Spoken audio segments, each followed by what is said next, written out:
የምንናገራቸው ቃላት ኢነርጂ እንደተሸከሙ ያውቃሉ? እያንዳንዱ ፊደል የራሱ የሆነ ኢነርጂ ፓወር እንዳለው ያውቃሉ? የምንናገራቸው ቃላት ሰውን ሊገድሉ ሊፈውሱም ይችላል። ውስጥ ምን አይነት ኢነርጂ ምን አይነት ሶርስ አለ የሚሉን ዛሬ በደንብ አድርገን እንመለከት። አንድ ፊደል እንደነገርኳችሁ 8 አይነት ትርጉም አለው። 8 አይነት ትርጉም አለው አንድ የግዕዝ ፊደል። ዛሬ አራቱን እንመለከታለን ማለት ነው። ሰፋ ስለሚል ከኛ ጋር እያመሰጠርን እንመለከታለን። ገ የመጀመሪያው ትርጓሜ ቀጥተኛ ትርጉም ነው። ቀጥተኛ ትርጉም ሊትራል ሚኒንግ የሚባለው ማለት ነው። ይሄ ምንድነው? ባጭሩ ይሄ ቀጥተኛ ትርጉም ሲባል አንድ ፊደል ቀጥተኛ ትርጉም አለው ሲባል ፊደሉ እያንዳንዱ ፊደል ለምሳሌ ገ በመዝገበ ቃል ውስጥ ያለውን ትርጉም ነው። በመዝገበ ቃል ውስጥ የሚጠራበት ስያሜ ያለው ማንኛውም ፊደል በመዝገበ ቃል ወይም ደግሞ በግስ ወይም በቋንቋ የቋንቋው መዝገበ ቃል አለ ግስ ማለት ነው። እያንዳንዱ የራሱን መጠሪያ ስም አለው። ለምሳሌ ይሄ አሁን ገመል ገ ይባላል ማለት ነው። ገብር፣ ግብር፣ ገባር ገ ይባላል። ቀጥተኛ ትርጉም በመዝገበ ቃል ውስጥ ያለው ፍቺ ነው፣ ሌላ ነገር የለውም። አንድ ገመል ገ ነው። የገመልን ምስጢር ገና እንዘረዝራለን። ይሄ ቀጥተኛ ነው። ሁለተኛው ትርጓሜ ስዕላዊ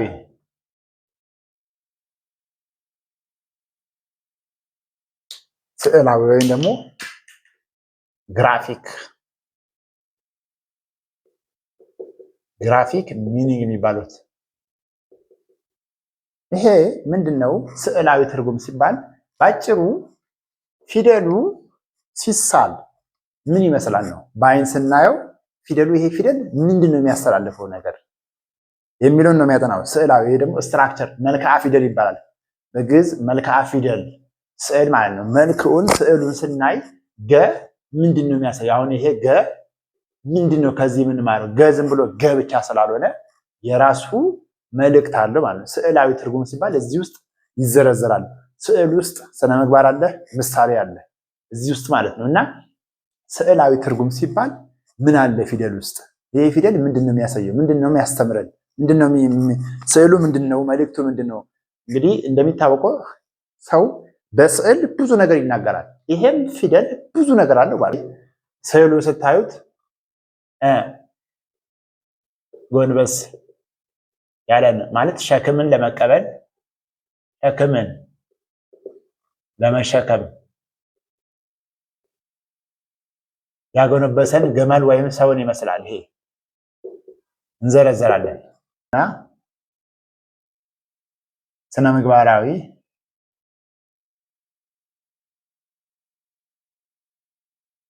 ትርጉም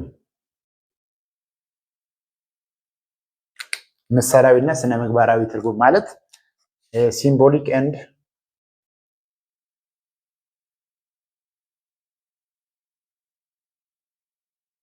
ሞራል ሚኒንግ ማለት ኢቲክስ ወይም ሞራል። እንግዲህ አሁን ነው እንግዲህ እዚህ ገባን። ቀጥተኛ ትርጉም አየን። ስዕሉ ምን ይመስላል አየን። አሁን ደግሞ ይሄ ስዕል ምን ይመስላል ምንድን ነው ከዚህ የምንማረው? ይሄ ምሳሌ ገመል የምን ምሳሌ ነው? ገመል ገ ወይም ገቢሩ ገ የምን ምሳሌ ነው? ምሳሌው ምንድን ነው? ገመል እዚህ ፊደል ምሳሌ ገመል በደንብ ይኸው ገበሬ፣ ሀብት፣ ንግድ፣ ጉዞ ወይም ደግሞ ጆርኒ ይሄ ሁሉ አለበት ገመል ገ ውስጥ። ይሄ ሁሉ ነገር ተሸክሞ ነው ያለው ማለት ነው። ገመል ገ ለምንድን ነው በዚህ የተመሰለው ነው? አሁን ለምሳሌ ገመልን እንመለከታለን። ገመል ምንድነው? ብዙዎቻችን እናውቃለን። የበረሃው መርከብ ይባላል። ገመል ማለት የበረሃው መርከብ ይሄ ሺፕ ኦፍ ዘ ዲዘርት ነው ይባላል። የበረሃው መርከብ ነው ገመል ማለት ነው። ገመል እንግዲህ በበረሃ ውስጥ ለረጅም ጊዜ ማለት ነው ውሃ ሳይጠጣ ጥሙን ታግሶ የሚጓዝ ታጋሽ ትጉ ይሄ ገመል እንግዲህ ፊደሉንና ምስጢሩን እያመጣ ነው ምሳሌው ማለት ነው።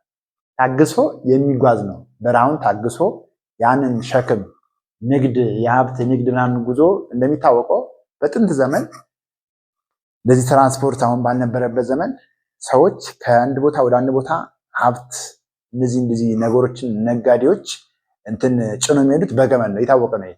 መርከብ ነው።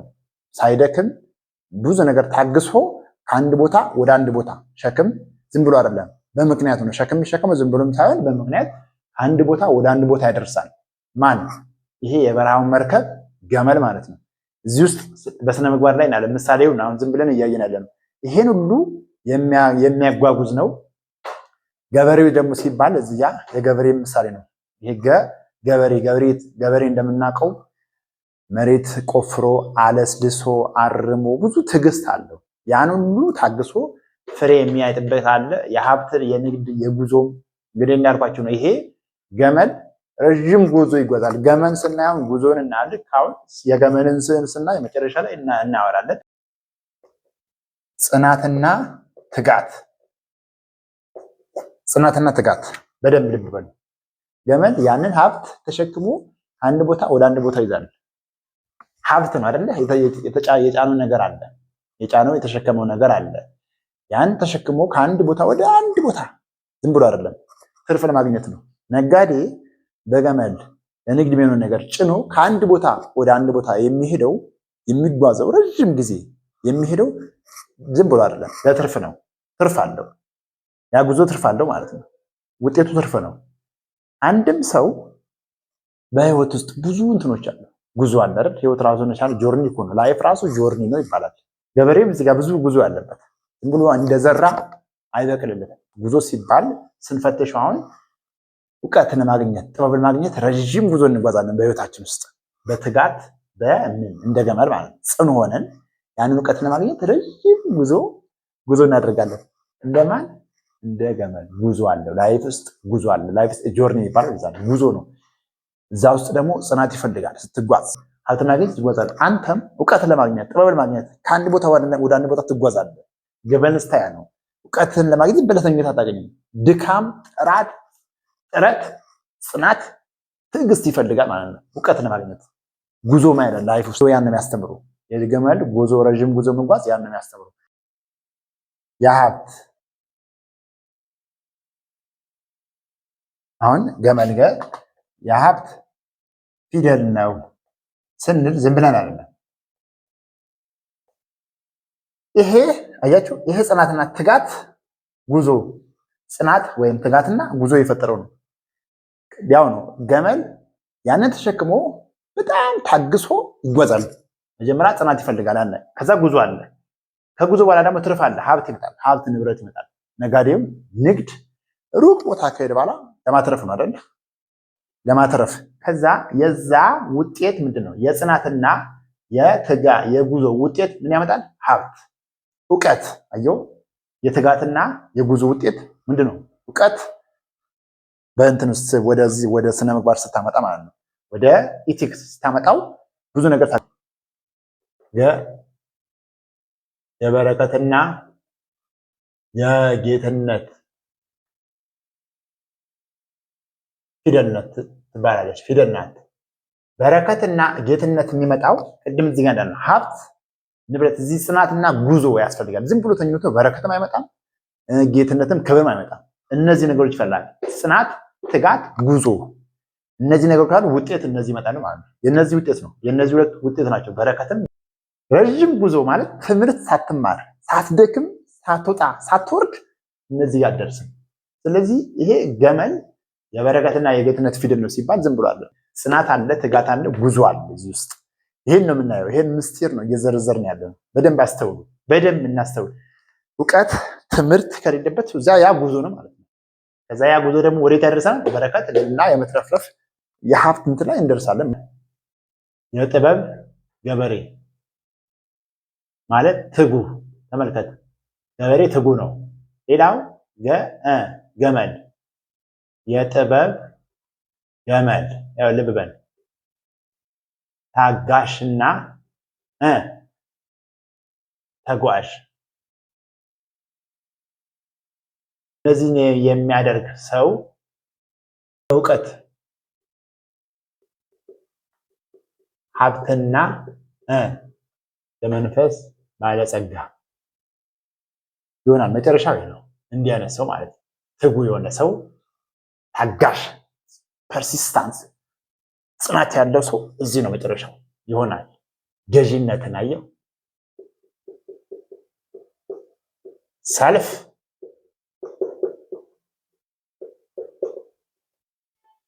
ማስተሪ ገዢነት፣ ትዕግስት ሲኖር ራስን ትገዛለህ። አንድ ሰው ይኸውላችሁ እንግዲህ እስካሁን ይሄ ነው እያስተማረ ያለው ገዢነት፣ ሰልፍ ማስተር የሚባለው ማለት ነው። በሳይኮሎጂ ገዢነት ምንድን ነው? ይሄ ማለት የምስጢር ምንድን ነው ከተባለ አንድ ሰው ሌላ ሰውን ከመግዛቱ በፊት ሌላ ሰውን ከመምራቱ በፊት ራሱን መግዛት፣ ፍላጎቱን፣ ስሜቱን፣ ጊዜያዊ ስሜቱን መግዛት አለበት። ይሄም የሚያስተምር ማን ነው? ገመልገ ነው። ይሄ ነው የሚያስተምር። ይሄን ሁሉ ነገር የሚዘረዝረው ማን ነው? ገመልገ ነው። ገዢነትን ይሄ ነው ስነ ምግባሩ። እዚህ ነው ኤቲክስ ያስተምሩበታል ጥንታውያን ፈላስፎች በፊደል። አሁን ዛሬ ትምህርቱ ጠፍቷል። በፊደል ይሄን ሁሉ ይዘረዝራሉ። አንድ ፊደል ዝም ብሎ ገ ብቻ አይደለም የምታልፈው። ገ ውስጥ ምን አለ? ገዢነት፣ ሰልፍ ማስተር የሚባለው ማለት ነው። አንድ ሰው ማንነት ሌላን አካል ከመግዛቱ በፊት ራሱን መግዛት አለበት። ራሱን መግዛት፣ ስሜቱን መቆጣጠር አለበት። ይሄ ገ የሚያስተምረው ይሄን ነው። አንደኛ ዋናው ምልክት ይሄ ነው። ገዢነትን ነው። ራስን መቆጣጠርን፣ ስሜትን መቆጣጠርን። አንድ ሰው ራሱን ስሜቱን ካልተቆጣጠረ ያ ሰው እንደ ሰው አልቆጥረውም ይላል። ራስን መግዛት ደግሞ የምንድን የስነ ምግባር መሰረት ነው። የስነ ምግባር መሰረት ነው። ራስን መግዛት ልብ በል መሰረት ነው። ራስን የገዛ ሰው ጠቢብ ፈላስፋ የሚባለው ይሄ ነው። ራሱን የገዛ ሰው፣ ራሱን የተቆጣጠረ፣ ስሜቱን ፍላጎቱን የተቆጣጠረ ሰው ይሄ ስነ ምግባር አለው፣ ወይም ደግሞ ጠቢብ ነው ወይም ፈላስፋ ነው ልንል እንችላለን። ይሄን የሌለው ሰው ግን እንዴት እንደዚህ ሰው ሊባል አይችልም። እውነቱን ነው ያ ፈላስፋ እንደዚህ ያለው። ሁለተኛው ከገመል ከዚች ፊደል የምንማረው ምንድን ነው? ገመል ይኸውላችሁ ትህትና ይባላል። ትህትና እንዴት? ገመል እንዲህ ሸክም ለመቀበል ራሷን ዝቅ ታደርጋለች። ተመልከት፣ ትልቅ ነበረች፣ ራሷን ለመቀበል ሸክም ለመቀበል ዝቅ ታደርጋለች። ትህትናን ትማራለህ። እውቀት ለማግኘት ጥበብ ለማግኘት ራስን ዝቅ አድርግ። አትኮፈዝ፣ አትዝለል። ዝም ብለህ ማለት አትዝለል ነው አይዲያው። ትህትናን ለማግኘት ትህትና ቁልፍ ነው። አየው፣ ለእውቀት፣ ለጥበብ፣ ለፍልስፍና፣ ለልዕልና ትህትና ወሳኝ ነገር ነው። እዛ እኮ ነው ፈላስፋው እስመ በትህትና ረከበ ልዕልና። አየው፣ ትህት ስትሆን ልዕልና ይመጣል። ዝቅ ስትል ከፍ ትላለህ ማለት ነው። እውቀት ለማግኘት ጥበብ ለማግኘት ምን መሆን አለብህ? ዝቅ ፊደሉ ያን ነው የሚነግርህ። እንዲህ ዝቅ ያለውን ሰው ወይም ደግሞ ገመልን ነው። ገመል ሸክም እንደዚህ የመቀበል ዝቅ ስትል ነው የሚያሳየው ፊደሉ። ይሄ የገ ፊደል ይሄ ማለት ነው። በደንብ ያው ስዕሉ ዝም ብሎ አይደለም፣ መልእክት አለው ማለት ነው። እንዲህ ዝቅ ማለት አለብህ ነው ፖይንቱ። ዝም ብለን ትናት በል ነው። ይሄ ትህትና አለ እዚህ ውስጥ። ራስን ዝቅ ማድረግ ሹሙሊት የሚባለው ማለት እዚህ ውስጥ አለ። ይሄ ፊደል ውስጥ አለ። ተማር፣ ዝቅ በል፣ አትናቅ ሰውን ነው። ሌላው እዚህ ውስጥ ምን እናገኛለን? ትዕግስት። ቅድም ብያለሁ፣ ፐርሲስታንስ፣ ትዕግስት። ልብ በለው፣ ትዕግስት እናገኛለን እዚህ ውስጥ። ይህ ፊደል ትዕግስትን ያስተምራል። ስነ ምግባር አየው፣ ስነ ምግባሩ ገመል ቅድም በበረሃ ውስጥ ረጅም ጉዞ ትጓዛለች አይደለ? ውሃ ጠማኝ ሳትል፣ ደከመኝ ሳትል፣ አቃጠለኝ ሳትል ያን በረሃ ታግሳ ትሄዳለች። የያዘችውን ነገር ተሸክመ ማለት ነው። ለምን? ትርፍ አለው እዛ ጋር። አሁን እሷ ምንም እንትን ባትልም ለትርፍ ነው። ትርፍ አለ። ትርፍ ስላለ ነው ዝም ብላ አይደለም የተጓዘች ያለችው። ይሄ ትዕግስት ይፈልጋል። ትዕግስት ያንን ታግሳ ያንን እንትን ሁሉን መከራውን ታግሳ መጨረሻ ላይ ወደ ግቧ ትደርሳለች። አንድም ሰው በህይወት ዘመኑ ብዙ እንትን አለ፣ ፈተናዎች አሉት። ያንን ታግሶ እንደ ገመል ትዕግስትን ስንቅ አድርጎ ከሄደ ካለፈ ብዙ ፈተናዎች አሉ በህይወት ስንኖር። ህይወት በፈተና የታጠረች ናት። ያንን ደግሞ ለማለት ትዕግስት፣ እጉስነት፣ ታጋሲ መሆን ያስፈልጋል። ታጋሽ መሆን እና ያንን በትዕግስት መርከብ ነው የምናልፈው። አሁን ያለንበትን ዘመን ትዕግስት ይፈልጋል ለማለፍ። ትዕግስት የተባለ መርከብ ከሌለ የትም አትደርስም። ትዕግስት ይፈልጋል። ገመልን ተመልከት። ገመል ያን ነው ብትነግረን። አየው፣ ይፈልጋል። ፐርሲስታንስ ያስፈልጋል። ተስፋ ሳትቆርጥ ትዕግስት ይቀራረባሉ። እነዚህ ኖች ያስፈልጋል። መድረስ የፈለገበት ህይወት በጣም ሸክማ ብዙ ነው። ያንን ሸክም ለማለት ጽናት ይፈልጋል፣ ትዕግስት ይፈልጋል። ጽናት ካልጸናህ ካልታገስክ አታልፈውም። ብዙ ሸክም አለ። ምን ሸክም ችለህ ታግሰህ ወደ ግብህ ድሪም ወዳለክበት ነገር ድሪም ስታደርግ ብዙ ኦብስታክሎች ይኖራሉ። ያንን ግን እንደገመል ያንን ያነገብከውን ድሪምን ተሸክመ ቁጭ ማለት የለብን። ጉዞ ታደርጋለች። መታገል አየው፣ ታግሳ ጽም አለ፣ ውሃ መጠማት አለ፣ መድከም አለ። ያንን ታግሳ መድረስ የፈለገበት ትደርሳለች። አንተም ይኖራል ድሪም። ያንን ድሪም ተሸከምክ። ድሪም ስላደረግ ብቻ ያ ነገር ይሆናል ማለት አይደለም። ብዙ ነገሮች አሉ።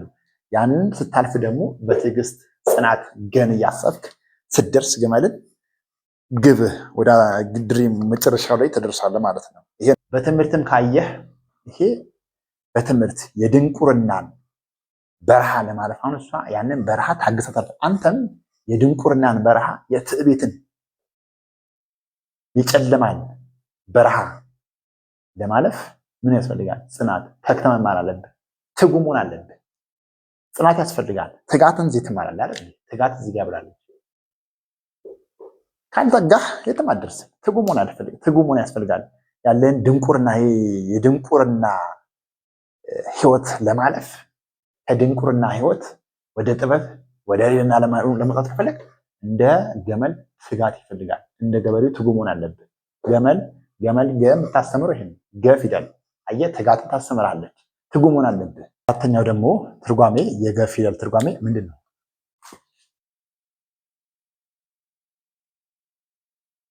ድምፃዊና ባህርያዊ ኤንድ ኢለመንታል ሚኒንግ የሚባል ነው። እያንዳንዱ ፊደል የራሱ ድምፅ አለው። እያንዳንዱ ፊደል ደግሞ የራሱ ባህሪ አለው። ከዛ ቅድም የተናገርኩት በመግቢያ ላይ እያንዳንዱ ፊደል ኢነርጂ ተሸክመዋል። ያ ኢነርጂ ደግሞ ሲወጣ የራሱ ፍሪኩዌንሲ አለው፣ ቫይብሬሽን አለው። ያ ሲወጣ የሰው ጆሮ ውስጥ ሄዶ ጆሮ ሊያደማ ይችላል፣ ጆሮን ደግሞ ሊያክም ይችላል። በደንብ አስተውል። ድምፃዊና ባህራዊ ትርጓሜ ሲባል ይሄ ነው። ድምፅ በምንድን የሚፈጠረው? በቫይብሬሽን አይደል? ያ ቫይብሬሽን ደግሞ የራሱ የሆነ ባህሪ ያለው ኢነርጂ ያለው። አስተውል የተባለው ለዛ ነው። በደንብ አስተውል፣ ስትናገር አስተውል። እያንዳንዱ ፊደል ድምፁ ለብቻ እናያለን። ድምፃዊ እያንዳንዱ ፊደል የራሱ ድምፅ አለው። ያ ድምፅ ደግሞ ፍሪኩዌንሲ አለው አይደል? እንዴ ባህሪ ያለው። ያ ደግሞ ባህሪ ወይም ደግሞ ኢለመንት ከተፈጥሮ ጋር ድምፃዊ ስንል ይብላችሁ አዲስ እንዳይመስላችሁ። እዚህ ጋር ድምፃዊ ትርጉም ሲባል ያ ፊደል በየትኛው 6 የድምፅ እንትኖች አሉ አይደል? እዚህ ጋር ማንቆርት አለ፣ እዚህ ጋር ማንቆርት አለች። ከዛ ከፍ ስንል ጉረሮ አለ። ከዛ የጉረሮ በላይ ደግሞ የአፋችን ጣራ ሩፍ ኦፍ ዘ ማውዝ የሚባለው ላንቃ አለ። ከዛ ጥርስ፣ ከንፈር፣ ምላስ፣ 6ቶቹ ድምፃዊ ሲባል ይህ ፊደል ድምፃዊ ነው ስንል ድምፁ ምንድን ነው ሲባል በየትኛው ነው የሚነገረው ነው? በላንቃ ነው የሚነገረው? በከንፈር ነው የሚነገረው? በጉረሮ ነው የሚነገረው? ያ ደግሞ ያ ሲፈጠር ቫይብሬሽን አለው። ያ ደግሞ ወደ ባህሪው ትመጣለህ። ከድምፁ ወደ ባህሪ ቀደምት ፈላስፎች ድምፁን አይተው ነው ባህሪውን የወሰኑት። ድምፁ የፈጠረው ነገር በተፈጥሮ የሚያመጣው ነገር አለ። አራቱ ባህሪያዊ ሲባል ባህሪያዊ ደግሞ ሲተረጎም በምንድን ነው? እነዚህ አራቱ ኤሌመንት ቤዚክ ኮሮ ኤሌመንቶች አሉ። እሳት፣ ነፋስ፣ ውሃ፣ መሬት። እሳት፣ ውሃ፣ ነፋስ እነዚህ ወሳኝ ነገሮች ማለት ነው። እሳት፣ ውሃ፣ ነፋስ ቅደም ተከተል አልጠበኩም። መሬት ቅደም ተከተላቸውን አልጠበኩም። ለማስተማር ነው። ልብ በሉ። ስለዚህ አንድ ፊደል እሳት ሊሸከም ይችላል፣ ውሃ ሊሸከም ኢነርጂ ተሸክሟል የሚባለው ዝም ብሎ አይደለም ማለት። አንድ ፊደል እሳት ሊሸከም ይችላል፣ ውሃ ሊሸከም፣ መሬት እያንዳንዱ ይሄ ደግሞ የራሱ ባህሪ ያለው እያንዳንዳቸው የራሳቸው ባህሪ ያላቸው። ልብ በል፣ አስተውል። ዝም ብለን እንዳመጣ አትናገር ነው ዋናው ፖይንት። አስበህ ተናገር ባሉ ዝም ብሎ እኮ አይደለም። እያንዳንዱ ፊደል ለምን መሰለህ? እያንዳንዱ ፊደል ኢነርጂ ያለው ነው፣ ተሸክመዋል። ሰውን ሊያቆስል ሊገድል ይችላል። ለዛ ነው ቃል ይቀትል ወቃል ያድህን የሚባለው። ቃል ይገድላልም ቃል ደግሞ ያድናልም። እናያለን። አሁን በዝርዝር በምሳሌ እንመለከታለን። ይሄ እንዴት ነው ባህራዊ ሲባል ድምፃዊ ቅድም እንደነገርኳችሁ ነው። ከነዚህ ከስድስቱ በየትኛው ይነገራል? ያ ደግሞ ምን አይነት ቫይብሬሽን አለው ነው። ባህራዊ ሲባል ደግሞ እነዚህ አራቱ ንጥረ ነገሮች ነው፣ እነዚህ ኤሌመንቶች የያዘ ነው። በላንቃ ነው የሚነገረው። በላንቃ ነው የሚነገረው። ይሄ ገ ፊደል ገ በላንቃ ነው የሚነገረው። እሱን ባህሪው ምንድን ነው? ባህሪ መሬት። ልብ በል በላንቃ ነው የሚነገረው። ገ ስትል እሱን ለብቻ እንሰራለን ቪዲዮ እያንዳንዱ ፊደል አሁን እንዳይሰፋብን። አንደኛ በላንቃ ነው የሚነገረው። ላንቃ የአፋችን ጣሪያ ነው ብያቸዋለሁ። ያው ስሱና ሻካራውና ይሄ እንትን ለስላሳው ላንቃ የሚባል አለ። እሱን ዝርዝሩን እናንተ ተመራመሩ። ላንቃ በላንቃ ነው የሚነገረው። ገ ስትል ላንቃዊ ድምፅ ነው ያለው፣ ድምፁ ማለት ነው። ያ ደግሞ ቫይብሬሽን አለ። ያ ቫይብሬሽን ማለት መሬት ነው። የመሬት ባህሪ ምንድነው ነው? መሬት ጽኑ ናት። ልብ በል መሬት ይኸውላችሁ ሸከም የምትችል ልብ በል ትዕግስተኛ ናት። ደብድባት፣ ደገጣት፣ ምንም አትልም። ከመሬት ምንድን ትማራለህ? ይሄ እዚህ ፊደል ነው እንግዲህ እስካሁን የተተነተነ ያለው ክፍል አንድ ነው። መሬት መሸከም የምትችል ዘርም ፍሬ መስጠት የምትችል ልብ በል። ሁለተኛስ ታጋሽ፣ ብትደበድባት ምትላት ምንም አትልም። ይሄ ፊደል የመሬት ጠባይ ነው። ልብ በል ላንቃ ድምፁ አየህ። አሁን እንዲህ አይነት ፊደል ሰው ላይ እንዲህ አይነት ፊደል ያለበት ቃል ስትወርውር እንዲህ ነው። ጽኑ ነው፣ በጣም ጽኑ ደረቅ ነው። ፊደሉ ጽኑ እና ደረቅ ነው። በደንብ እናወራለን በዚህ ዙሪያ በድምፅ ዙሪያ ማለት። ይሄ ድምፅ ገ ስትል አሁን ገ ያለበት ቃል ያለ ስትወረውር ጆሮ ላይ የጭቅጭቅና ፓወር ያለው ፓወርፉል በጣም ድምፁ ይፈጥራል ሰው ላይ ያ ኢፌክት አለው። እሱን ለብቻ ነው የምናየው። ድምፁን ስናይ ስለምን ተነትን እዛ በደንብ ይገባናል። ጽኑ ነው፣ ደረቅ ነው። መሬት ጽኑ ነው፣ የታወቀ ነው። የጸናች ናት። ዛጽና ለምድ ይበባይ ነው አይደል? መሬት ጽኑ ናት። ይህ ሳይንስ መሬት ትሽከረከራለች ያለ ይቀባጥራል። አትሽከረከርም። መሬት የጸናች ናት። ቆማ በዛው እንደተፈጠረች ያለች ናት እንጂ አትናወጥም። የማይናወጥ የማይሽከረከር ነው። የማይናወጥ የማይንቀሳቀስ የመሬት ጠባይ የመሬት ባህሪው ምንድነው ከተባለ መሬት አይናወጥም፣ አይንቀሳቀስም። ጽኑ ነው። ደረቅ ነው ደግሞ ይፍሰትም አለበት። ሌላው ምንድነው? ትዕግስት አለው፣ ታጋሽ ነው። ስለዚህ ይሄ ፊደል በዚህ በድምፅና በባህሪ ድምፃዊና ባህራዊ ትርጉም ውስጥ ምን እንጭመቅ? ምስጢሩ የዚህ ምንድነው? እንደ መሬት ታጋሽ፣ ሸክም የምትችል የሰውን ሸክም፣ የሰውን ንግግር፣ የሰውን ማቁሰል የምትችል ሰው እንድትሆን ነው እዚህ ጋር የሚናገረው። ጽኑ በዓላማ ያለክ በዓላማ የምትጸና የማትወላውል ወላዋይ አትሁን ነው ፖይንቱ። መሬት አያችሁ ስነ ምግባር አለ ነው እያንዳንዱ ውስጥ ደስ ይላል። እንዲህም ሲያስተምሩ የነበሩ ቀደምት ፈላስፎች እና እንደ መሬት ጽኑ ሸክም የምትችል ትዕግስተኛ አይነት ሰው ልትሆን ይገባል ነው። ብዙ አይነት እንትኖች ይመጣሉ። ያንን መሸከም የምትችል የሰውን ሸክም ከራስ አልፎ የሰውን ሸክም መሸከም የምትችል አይነት ሰው ሁን ነው። እንዲህ አይነት ሰው ነው እንግዲህ ሰውን በዚህ ነው ያነጹ የነበሩት ያነጻሉ። ፊደላት እነዚህን ይሄን ሁሉ ምስጢር የተሸከሙ ናቸው። ፊደል ክፍል አንድ 8 ስለሆኑ አራቱን ዛሬ ነው። አራቱን ደግሞ የቀሩት ዋና ዋና ጉዳዮች ደግሞ አሉ። አራቱን ደግሞ በክፍል 2 እንመለከታለን። እንዳይሰፋብን ነው። እንዳጠቃላይ ገን ስናይ ምን አይነት ነገር ነው የሚሰም ምንድን ነው ገ ፊደል አሁን እንደዚህ ለምሳሌ እንደ ኮድ ነው። 8ቱን ከዘረዘርን በኋላ ነግራችኋለሁ። የገ ፊደል ተስሎ ስታይ ምንድነው አእምሮ ላይ ሊመጣ የሚገባው የሚለውን ነገር በሚቀጥሉት አራቱን የቀሩትን ቀመራዊ፣ ዑደታዊ፣ ምስጢራዊና መለኮታዊ ትርጓሜዎችን ካየን በኋላ ይህን ደግሞ እንዘረዝራለን ማለት ነው። ስለዚህ ዩቲዩብ አልጎሪዝም ለሁሉም እንዲያደርስ ላይክ ማድረጋችሁን አትርሱ። ቀጣይ ደግሞ እንዲደርሳችሁ ሰብስክራይብ በማድረግ እንዲህ አይነት ሀገር በቀል ጥበቦችን ተቋደሱ። ለዛሬው የነበረን ቆይታ ይህን ይመስላል። ክፍል 1 ማለት ነው። ክፍል 2 በሚቀጥለው ክፍል 2ን አዘጋጅቼ አቀርብላችኋለሁ። ሰብስክራይብ በማድረግ ቤተሰብ ሁኑ። አመሰግናለሁ።